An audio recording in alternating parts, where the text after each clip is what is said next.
40th anniversary of 1978 films. Pretty dark genre, pretty damn enjoyable. From cartoons to superheroes to slashers, indie and blockbuster, very enjoyable. Halloween. Everyone's talking about Halloween, the 40th Halloween. Hollow 40 Ween. Those are just right in there, let me see.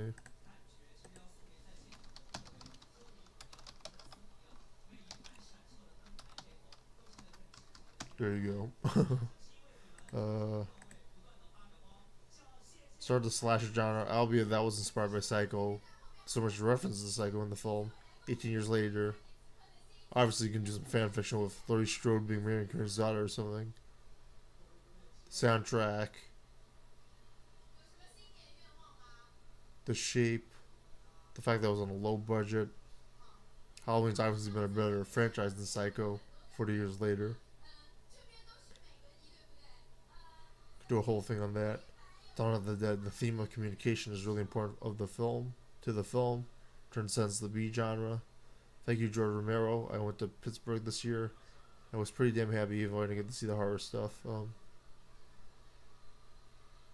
It's a great film town. Whole mall and consumerism stuff. Really love the film. Superman started the modern superhero craze. I figured they would have done a celebration of Superman with a new Superman film. They did Reign of the Superman, I guess. Batman would have been great too, but oh well. The theme song for Superman. Sad ending. Days of Heaven. Well, the theme song, I don't know what about a theme song. Halloween, Superman. What else? The Deer Hunter. Well, spoil that right now.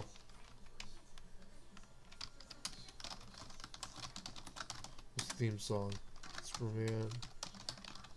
Deer Hunter. Halloween.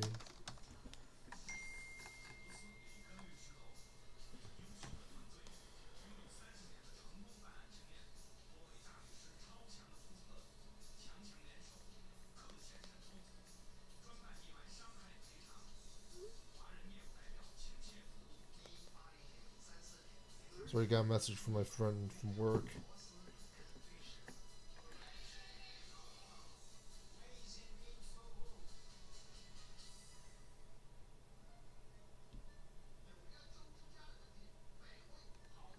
Days of Heaven, for the indie film. I don't know if it was the first film not to have a straight narrative, but like, it's pretty damn Terrence Malick. I think it started Terrence Malick to have those kind of films. And the cinematography was praised, and using the silence. I sort of don't know why Richard Gere's in this movie because like Richard Gere doesn't really have anything to do. But I don't know, it feels very true life-ish and sort of that genre. Watership Down, really dark for a cartoon film about animals. That didn't happen in the Looney Tunes. Lord of the Rings. I enjoyed the Mr. Spim's Masterpiece Theater version of it when I watched it when I was young. I haven't watched it since, I think, except for one time. Love the live action mixed with the cartoon, really good. Wonder if that influenced Roger Rabbit. Pretty good mix. That Def was pretty good, and I forget if there's two towers in it, but it's pretty entertaining.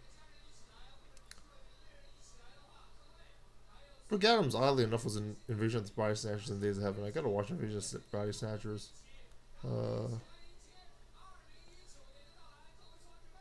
She was okay in Days of Heaven, but like it wasn't really an actor's movie. Interesting that she was in both. A pretty good year for her. Deer Hunter. Imagine a scene where Power Rangers tortured, forced to commit Russian roulette in a game of the captors. For the captors. The end of the film is all celebration. Basically, Tommy and Kimberly's wedding. And then it goes downhill from there. One that I want to get to awards. Absolutely great film. Very dark, dramatic. Influences like Tarantino. Tarantino loves the Russian roulette scene. That genre, the anti-war films, etc. Can't wait. Imagine how they did this film with no special effects. It works very well. It's very good. Special relief. Love Warren Beatty. Pretty hot time for him. Albeit it was in Bonnie and Clyde, and I think it was like Bonnie and Clyde was like in 1968, so it was like 10 years after. Wow, he was still a star at this time. Like after Dick Tracy. I remember Dick Tracy was pretty big. Grease, pretty epic. I believe John Travolta. It was like 1 year after Saturday Night Fever, unless I'm mistaken. So it was pretty epic that he had two musicals back to back, and it was still a pretty hot time for him. It's sort of like a 50s. Grease is sort of like a 50s West Side Story film, but like not even that had darkness. Like even that had darkness. Sorry, I forgot to say that correctly. And you could obviously tell I read that, but historically, that's very interesting in John Travolta's career. If he ever gets into the Hall of Fame, it probably goes his career prior to like Battleship, whatever. Best actor Christopher Reeve, the epic. He plays Superman so well. It's basically been impossible to replace him since 40 years later. And like that scream does in the end is so epic. Best actress Meryl Streep. She gets. I don't know if she actually got beaten in Deer Hunter, but it looked like she did. Best supporting actor Christopher Walken, and he won the award on the Oscars. His ending, the dark end of the film, was great. Best supporting actress Margot Kidder, because of her dark ending. Best actor and supporting actor Christopher Reeve Walken. Just gotta make that joke. Nick Castle did an excellent job. However, a number of people played the shape, so best ensemble to play a supporting actor, I guess, would be Nick Castle in the cast of Halloween. Best director Terrence Malick.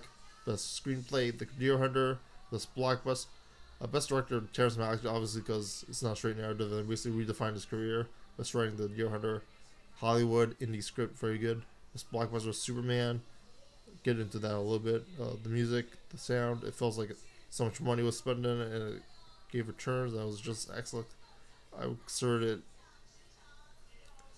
sort of like there's Star Wars and there's Superman the year after, and there's Halloween,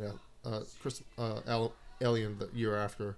It's like my own sci-fi trilogy there, and that'd be interesting if that was the ending of the Star Wars trilogy. I mean those are pretty good sci-fi films, and they're all blockbusters, even though they have like indie tendencies, and I feel like that was pretty good. Best indie film that felt like a blockbuster: Halloween. Best indie film: Days of Heaven, Ascending, The Deer Hunter, Superman, or Watership Down. All very dark. Or to best theme song, and I hope you enjoyed.